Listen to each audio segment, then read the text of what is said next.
Y hermanos, pues vamos a pasar a la palabra de Dios. Y voy a invitarlos a que abra su Biblia en Lucas, capítulo número 15. Ahí en su lugar no se ponga de pie. Yo voy a hacer la lectura. Usted me sigue con su vista solamente para que usted preste más atención a la palabra y el Espíritu Santo empiece a hablar lo que Él quiere hablar a nuestros corazones.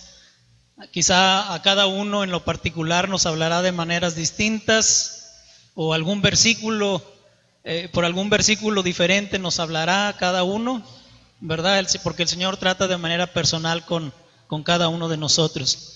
Lucas capítulo 15, versículo 11.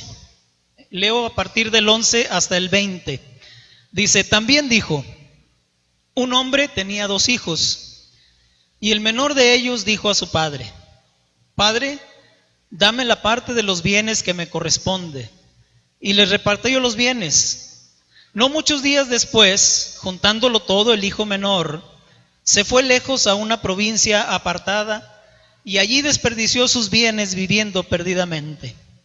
Y cuando todo lo hubo malgastado, vino una gran hambre en aquella provincia y comenzó a faltarle.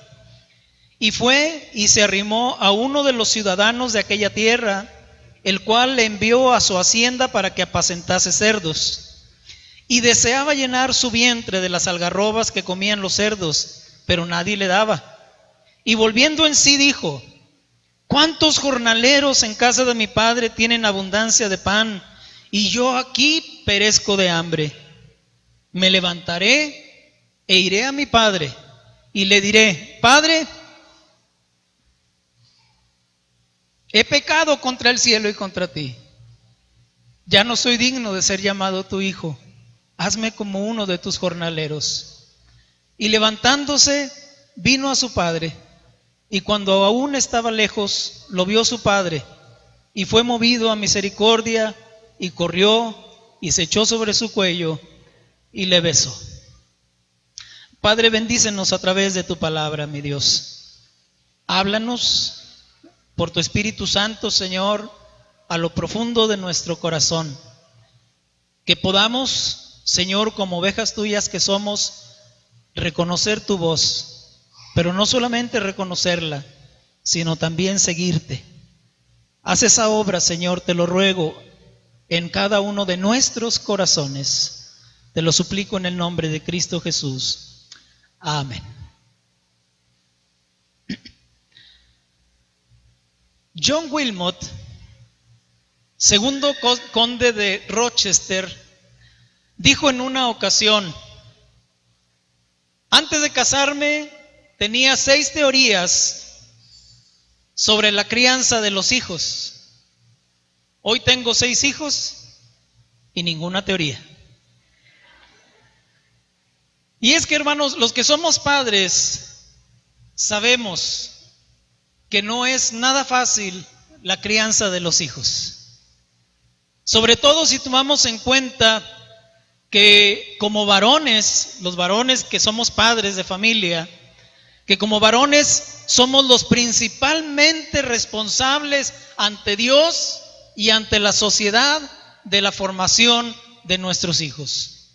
Aunado a esto, hermanos, está la situación en ocasiones algo desigual, de que en ocasiones un solo padre tiene que lidiar con 2 o 3 o más hijos, y que cada uno de ellos es diferente. En ocasiones esto sucede por las separaciones que hay en los hogares, los divorcios, o simplemente porque uno de los padres o ambos padres trabajan y el trabajo les absorbe demasiado tiempo para dedicarles más tiempo a sus hijos. Definitivamente, hermanos, los tiempos cambian. Y las situaciones que enfrentamos los padres el día de hoy no son las mismas que enfrentaron nuestros padres el día de ayer. No estoy diciendo que hoy sea mejor o que el día de ayer haya sido mejor, el tiempo pasado haya sido mejor, hermanos. Simplemente estoy hablando de que los tiempos son distintos. Nuestros hijos, hermanos, son muy diferentes a nosotros cuando teníamos su edad. Y mucho tiene que ver el entorno que les rodea, en el cual ellos han nacido y están creciendo.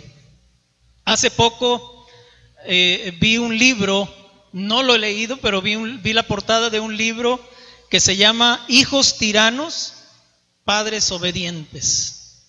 No se lo puedo recomendar porque no lo he leído, pero me llamó la atención el título: Hijos tiranos, padres obedientes. Y ahí en la parte posterior leía que hablaba de padres que ya no saben qué hacer con sus hijos el día de hoy. Lo más curioso de todos, hermanos, es que no hablaba de adolescentes ni de jóvenes. Hablaba de hijos de 4, de 5, de 6 años, hijos que amenazan a sus padres el día de hoy. Y que los padres, hermanos, muchas veces no saben cómo controlarnos, o prefieren hacerse, discúlpeme la expresión, de la vista gorda, ¿verdad? Para no molestarse, que molesten a los demás, pero yo no me molesto por la vida de mi hijo. Hermanos, pero aún así, aunque el día de hoy las familias son diferentes, aunque ser padre es diferente, aunque los hijos no son los mismos de hace algunos ayeres, hermanos, aún así yo creo que la palabra de Dios sigue siendo el libro por excelencia para poder obtener de él la sabiduría para el entorno familiar. Y en este día, hermanos, quisiera compartirles el pasaje que ya acabamos de leer, el pasaje que es conocido por todos, o parte del pasaje que es conocido por todos como el hijo pródigo. Y vamos a empezar con el versículo 11, dice: también dijo, un hombre tenía 2 hijos. Nos habla de un padre de familia, hermanos. Este pasaje nos habla de un padre de familia que tenía 2 hijos. Cosa común. Quizá no muy común en aquellos tiempos donde las familias eran muy numerosas, pero muy común en nuestros tiempos donde ya las familias a veces no quieren más que uno, ¿verdad? O 2 cuando mucho. Este padre tenía 2 hijos, hermanos, dice la palabra, pero esos 2 hijos eran muy diferentes el uno del otro. Uno, el mayor, nos dice la Escritura, o nos da a entender la Escritura, sus cualidades o sus virtudes, sus características. Dice que el mayor nos da a entender que era reservado y austero, sobrio, pero malhumorado al mismo tiempo. Rígido como él era en su manera de ser, se adhería a las normas en las que había sido educado y difícilmente se le podía apartar de ellas. Ese era el mayor.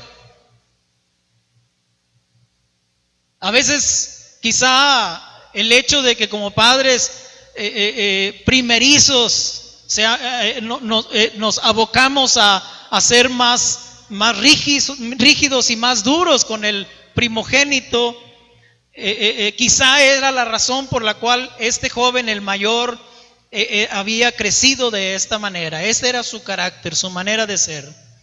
El otro, por otro lado, el menor, la palabra nos da a entender que era distinto.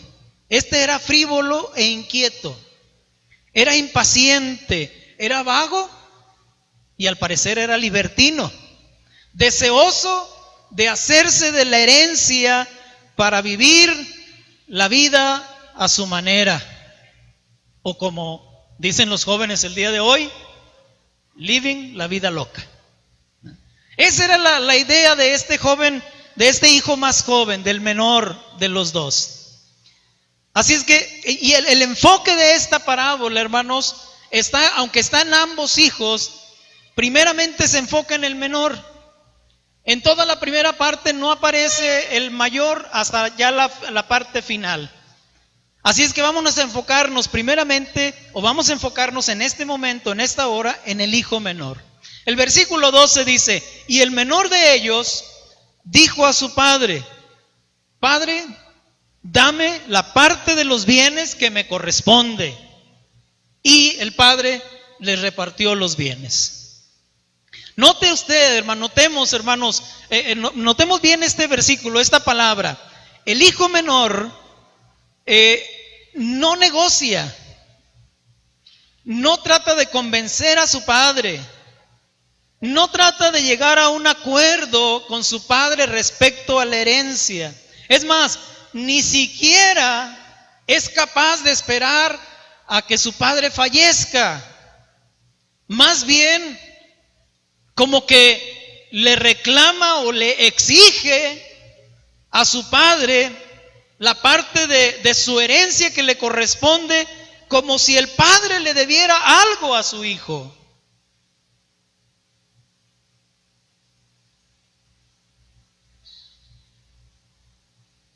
¿No suena algo parecido, hermanos? ¿No suena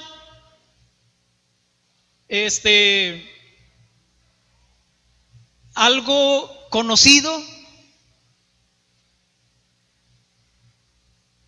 Muchos hijos en la actualidad, hermanos, son como este hijo menor. Magnifican sus derechos y minimizan sus responsabilidades o sus obligaciones. Para ellos, sus padres están obligados a suplirles todas sus demandas, las cuales, déjenme le digo, son cada vez mayores. Yo sé que los hermanos más grandes de edad de aquí de la iglesia, me incluyo, ¿verdad? Quiero incluirme con ellos.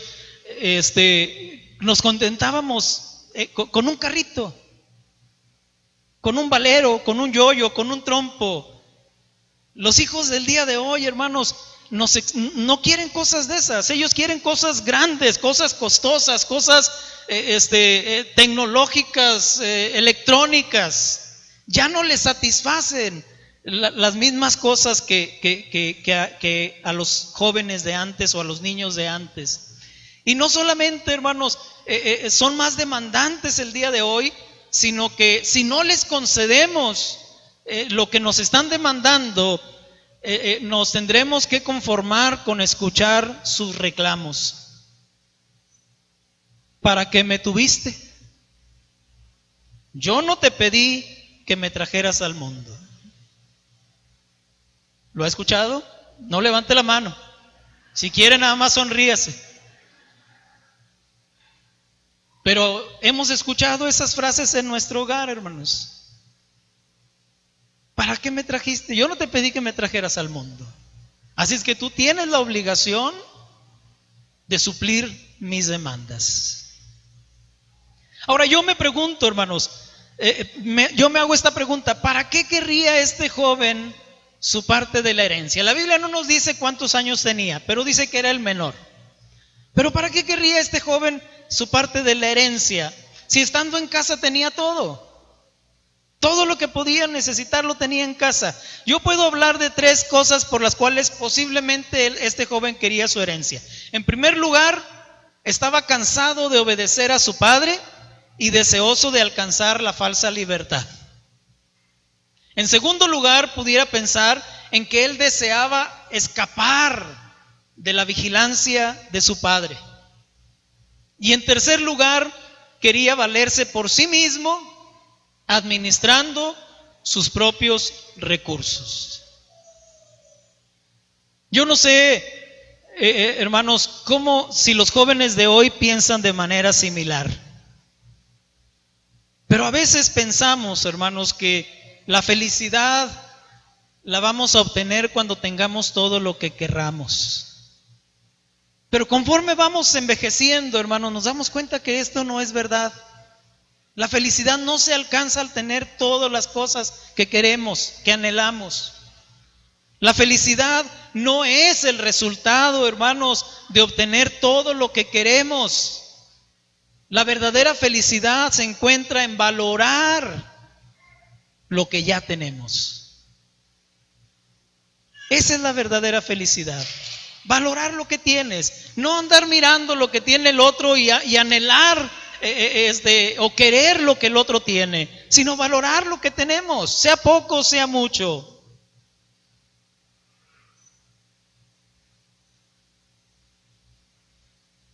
Yo recuerdo que cuando éramos jóvenes íbamos a visitar a alguno de los amigos a su casa.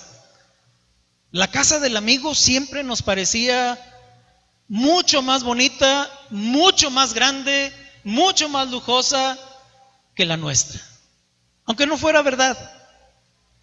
Siempre le decíamos a nuestro amigo: oye, qué padre está tu casa. O si no, cuando conocíamos a los papás de los amigos, les decíamos: que a todo dar son tus papás. ¿Qué estábamos diciendo, hermanos? Pues que los de nosotros no eran a todo dar.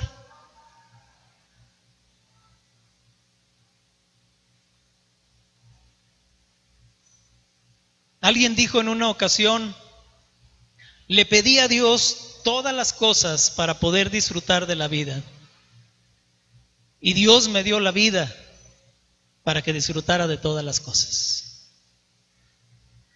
¿Qué es lo que buscamos, hermanos? Podemos tener muchas cosas y una vida corta, una vida frustrada, una vida enfermiza, o preferimos una vida plena para disfrutar de todas las cosas. Dice el versículo 13, continuó leyendo: no muchos días después, juntándolo todo, el hijo menor se fue lejos a una provincia apartada y allí desperdició sus bienes viviendo perdidamente. Hermanos, tan pronto como el joven, el hijo menor, se vio que el padre, los bienes que el padre le había repartido, se le hizo largo el tiempo para obtener su libertad. Y no solamente se contentó con irse de su casa. Note que ahí hay una frase, hermanos, que nos habla del propósito del joven, que se alejó lo más que pudo de la intervención de su familia. Dice, juntándolo todo, el hijo menor se fue lejos, dice, lejos a una provincia apartada. ¿Por qué se fue lejos? Pues porque no quería estar bajo la supervisión ni de su padre, ni de los siervos de su padre, ni de su hermano. No sé si tenía mamá, pero tampoco quería estar bajo la supervisión de nadie que fuera y le llevara el chisme a su papá. Se fue lejos a una provincia apartada, y no solamente eso, hermanos, sino que desperdició sus bienes. Dice la escritura ahí, viviendo, ¿de qué manera? ¿De qué manera, hermanos? Dígalo fuerte. Perdidamente. Viviendo perdidamente.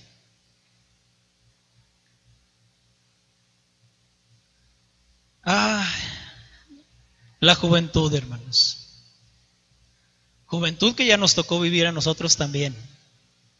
Y que cometimos también nuestros errores y nuestros aciertos, al igual que los jóvenes del día de hoy. Pero alguien dijo, hermanos, que la juventud es una enfermedad que el tiempo se encarga de curar.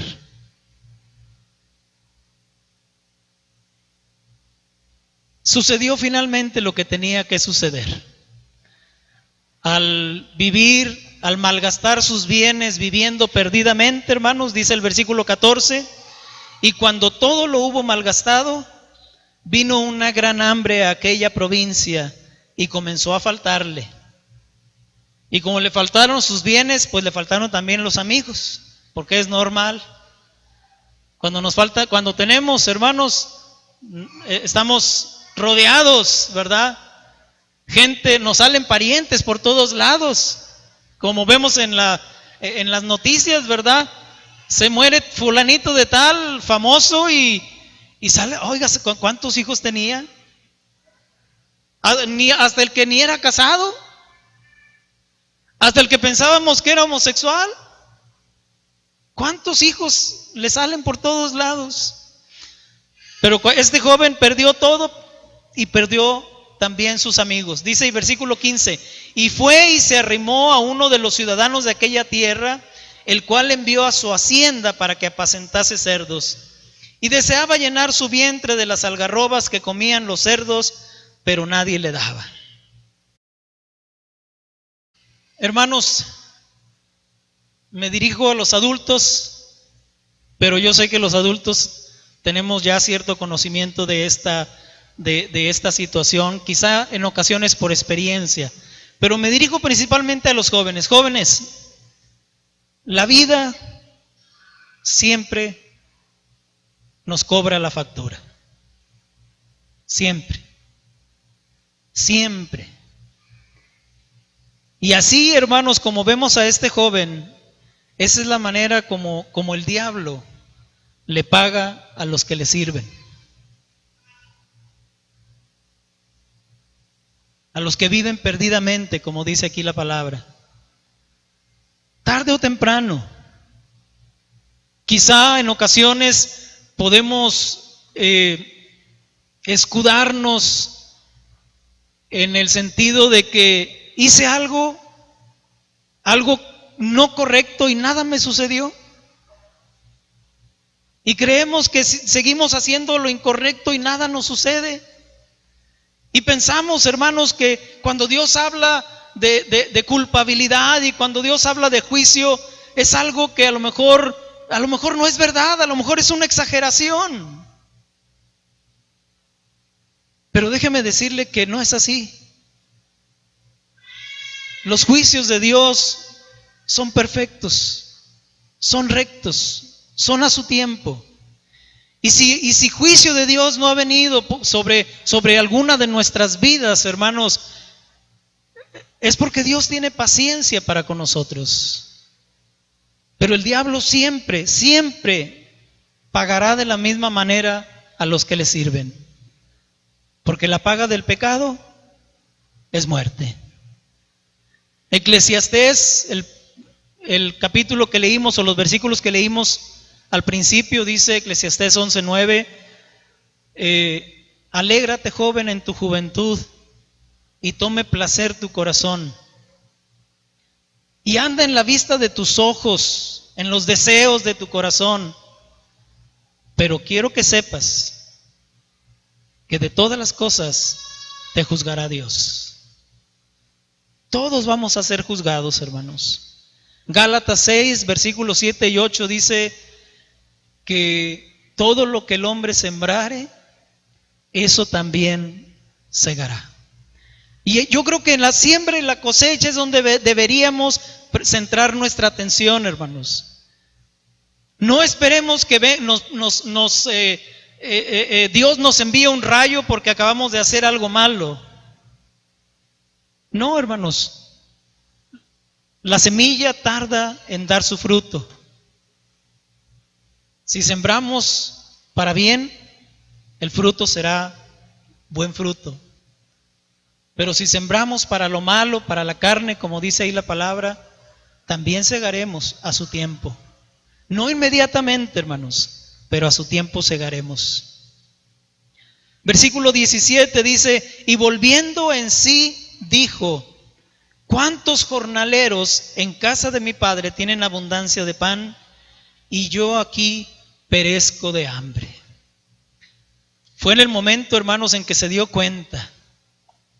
Es en ese momento, cuando estamos ya en el fondo, en el pozo de la desesperación, como dice el salmista, cuando estamos en el fondo de nuestra vida, hermanos, y eso si el orgullo no nos gana, que entonces es cuando nos daremos cuenta o nos damos cuenta del verdadero valor que tiene nuestro hogar.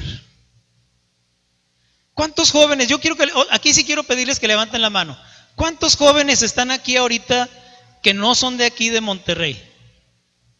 Que tuvieron que dejar su hogar para venir a estudiar o a trabajar. Yo quiero preguntarle a cada uno de estos jóvenes, ¿extrañan su hogar?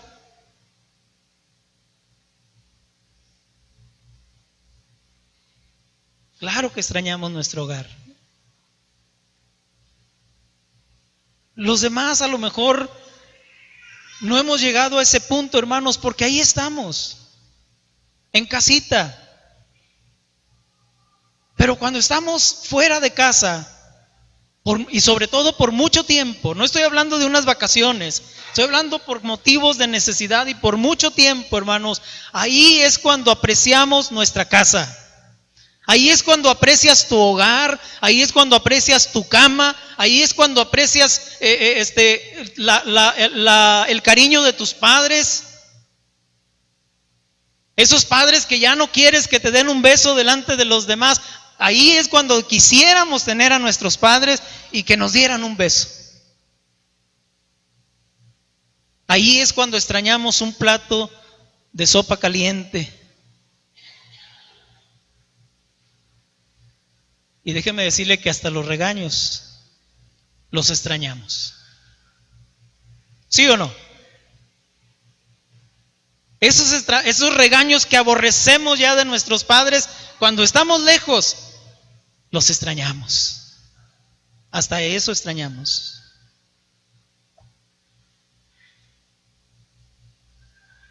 Me levantaré, dice el versículo 18, e iré a mi padre. Este joven reflexionó en que en casa tenía todo y lo había abandonado. Y toma una decisión: me levantaré e iré a mi padre. Un buen propósito, hermanos. Pero déjeme decirle que los buenos propósitos son cosa buena, pero solamente cuando están basados en decisiones firmes. No cuando se quedan solamente en buenos propósitos. Porque como dicen por ahí, el camino a la perdición o el camino al infierno está empedrado de buenas intenciones. Este joven tomó una resolución firme y la puso por obra enseguida. El versículo 20 dice, y levantándose, vino a su padre. No solamente lo pensó, sino que en ese mismo instante en el que estaba pensando, se levantó y emprendió su camino, emprendió el regreso. Dio media vuelta. Hubo en él un corazón arrepentido de lo que había hecho.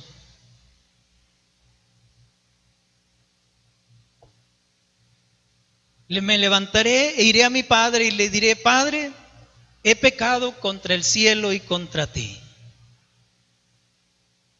He pecado contra el cielo y contra ti. Uno de los más graves problemas, hermanos, de la actualidad es el cuestionamiento de la autoridad. Como cristianos, hermanos, debemos entender que Dios ha puesto autoridades sobre nuestras vidas. ¿Para qué? ¿Sabes para qué Dios ha puesto autoridad sobre nuestras vidas? ¿Sabes? Ahorita en la escuela dominical platicábamos que Dios puso al hombre, al varón, como cabeza del hogar, no porque fuera superior que la mujer, sino porque debe haber un orden de autoridad. Porque no puede haber un hogar con dos cabezas. Dios ha puesto, hermanos, autoridades sobre nosotros para nuestra protección. Es para el bien de nosotros mismos. No es para molestarnos la vida, sino es para nuestra propia protección, para nuestro propio cuidado. El Salmo 91 en su versículo 1 dice: el que habita al abrigo del Altísimo morará bajo la sombra del Omnipotente. Pero lo contrario también es cierto. El que no habita bajo ese abrigo no va a morar, la sombra de Dios no va a estar sobre su vida. Y habitar bajo el abrigo de alguien, hermanos, no es simplemente esperar que nos bendiga o que nos dé o que nos provea o que nos supla. Habitar bajo el abrigo de una autoridad, hermanos, es respetar esa autoridad, es obedecer esa autoridad. Por algo Dios dice: honra a tu padre y a tu madre. Y luego, ¿qué dice la segunda parte del versículo? No escuché fuerte. Para que te vaya bien, dice un versículo, pero hay otro que dice: porque es el primer mandamiento con promesa. Dos cosas, fíjense, que van unidas una a la otra. Es el primer mandamiento con promesa. ¿Y cuál es la promesa? Que te va a ir bien. Honra a tu padre y a tu madre para que te vaya bien durante tu vida. Por el contrario, recordemos que la Escritura habla también de que el que se opone a la autoridad, Romanos 13:1 y 2 dice: el que se opone a la autoridad se está oponiendo realmente ¿a quién? A Dios.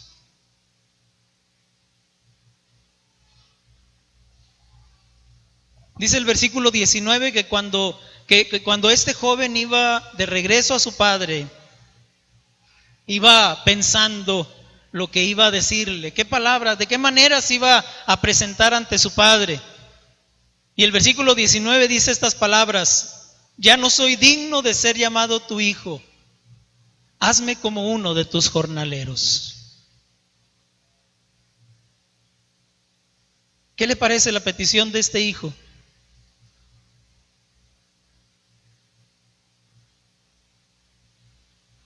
Este hijo reconocía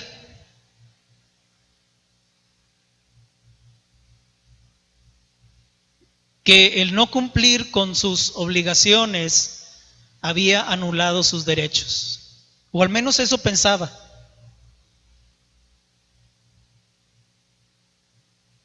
¿Cuántos jóvenes el día de hoy, hermanos, se van de casa por un enojo, por un regaño, por una rebeldía, por querer obtener la tan anhelada libertad, o porque no quieren someterse a las reglas del hogar, de la familia, y luego regresan en ocasiones como este hijo pródigo, frustrados, necesitados, fracasados, sin dinero, y en ocasiones, en el peor de los casos, con un hijo en los brazos. Y digo en el peor de los casos por la situación, como regresan. Porque yo sé que un hijo siempre será una bendición. Pero no solamente eso, hermanos. Regresan con todas estas cosas contrarias o negativas en su vida, pero quieren ser recibidos con todos los honores y con todos los privilegios restaurados, como si nada hubiese sucedido. Yo sé que el amor de los padres sobrepasa cualquier error. Y el padre de la parábola, hermanos, dice la Escritura que cuando su padre lo vio venir de lejos, corrió, fue movido a misericordia, corrió, se echó sobre su cuello y le besó.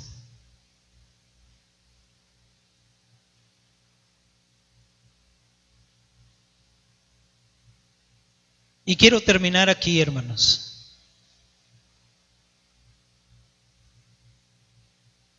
Y quisiera invitar a los jóvenes, a todos, pero sobre todo a los jóvenes, a reflexionar en lo que hoy hemos escuchado.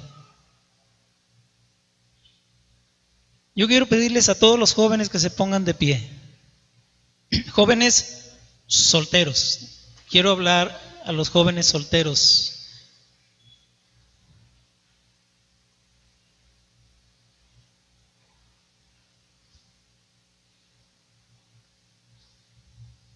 No sé, yo no conozco la vida de cada uno de ustedes, muchachos, pero Dios sí la conoce. Yo no sé si Dios haya hablado a tu corazón en esta tarde, o quizá no te ves reflejado en la vida de este joven.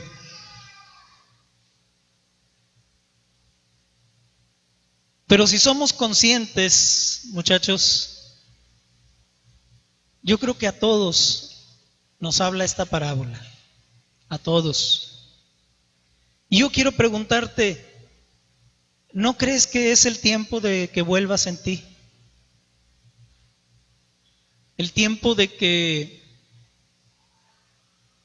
reconozcas todo lo que tus padres han hecho por ti.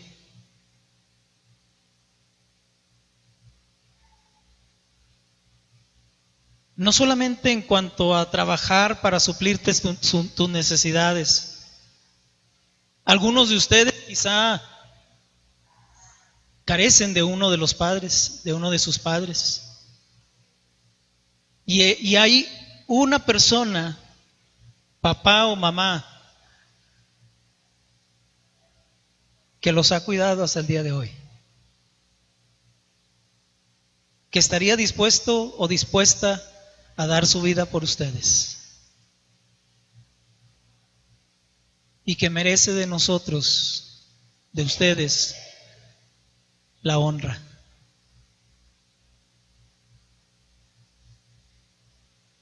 Yo quisiera invitarlos a pasar al frente, a todos los jóvenes. Quiero orar por ustedes.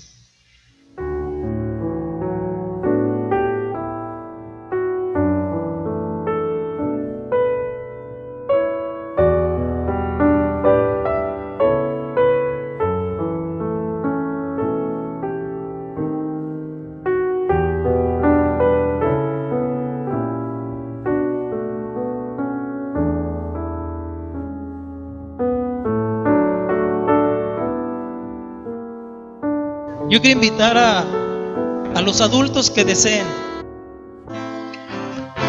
que guarden sus espaldas, porque hay muchas cosas, hay muchos enemigos que quieren destruir sus vidas, que quieren coartar el propósito que Dios tiene para ustedes. Ningún papá es perfecto y lamentamos no serlo, y nos duele no serlo. Quisiéramos volver el tiempo atrás y hacer las cosas diferentes, pero no podemos. Lo único que podemos decirles es: perdónanos. Perdonen a sus padres y no echen a perder sus vidas. No tomen una mala decisión por culpa de nosotros. Dios sabe, y eso se los aseguro, que no hay ningún padre aquí que se haya equivocado con toda premeditación. Nos equivocamos, sí, pero fue por error, fue por ignorancia, quizá fue por nuestra inexperiencia, sobre todo con los primogénitos. Así es que, jóvenes, yo les invito para que en este momento ustedes, aunque no esté aquí, su papá o su mamá lo perdonen en su corazón. Aunque los haya abandonado y no se acuerde más de ustedes, perdónenlo. No puedes guardar ese rencor en tu corazón. Perdónalo y prométele al Señor ser un joven mejor. Señor, en esta hora, mi Dios, como tu siervo en este lugar, con la autoridad, Señor, que me concedes de haberme traído a esta iglesia, mi Dios, yo bendigo la vida de cada uno de estos jóvenes, Padre.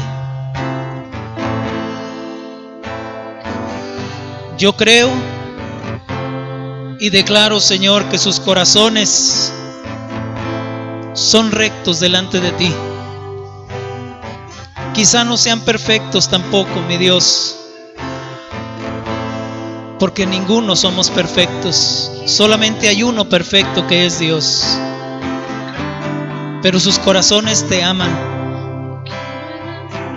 Y yo sé, Señor, que tú tienes cosas grandes para cada uno de ellos, que a algunos quizá les falta por descubrir, pero a su tiempo lo verán si se mantienen en tus caminos y en obediencia a tu palabra.